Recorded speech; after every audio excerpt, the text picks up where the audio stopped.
Let's keep moving along here and get into our three big things for the series as a whole, brought to you by our friends at Betway 19+. Please play responsibly.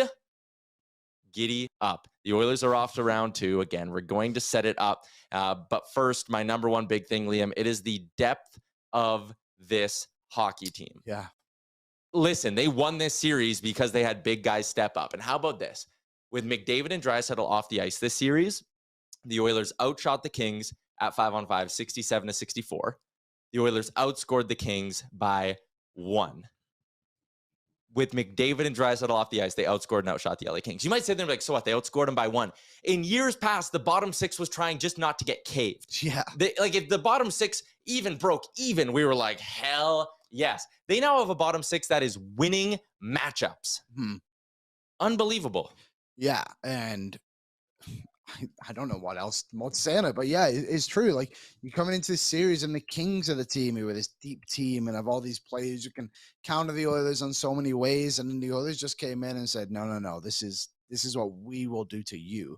And then they did it for most of the time, right? Like, guys like Alex Iafallo were pretty effective for the Kings, but outside of that, like Byfield, I guess, but he was more effective when he was actually in the top 6. But it was the Kings' big guns that really had to pop up for them if they wanted to win the games. And for the Oilers, like you said, like, we had a Bukestad game, we had a Clem Costin game. Like, the only thing the Oilers didn't have in that series was a Stuart Skinner game, but they did have a Jack Campbell game, funnily enough. So yeah, the depth for me is the biggest thing, the biggest decision, the difference. Yeah. Yeah, man, you mentioned Jack Campbell. If he doesn't stop Arvidsson late in game 4, this series is done. We're probably done. Yeah. Talk about the draft. Yeah. Oh man, don't even put that out there.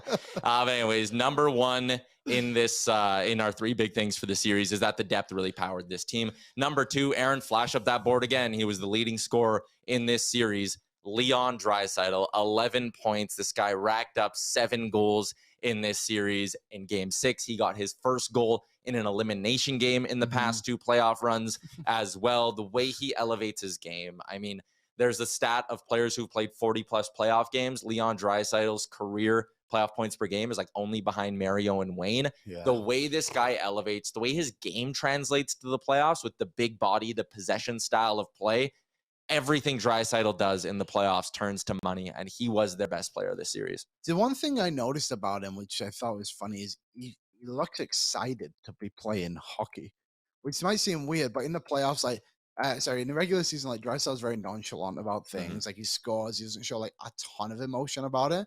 But man, in the playoffs, like, every time he puts a point up, it's like it's his last. Like, he just lives for these moments. And he's got the eye of the tiger. Oh yeah, he is in the zone for these playoffs right now. And yeah, playoff Leon is legit.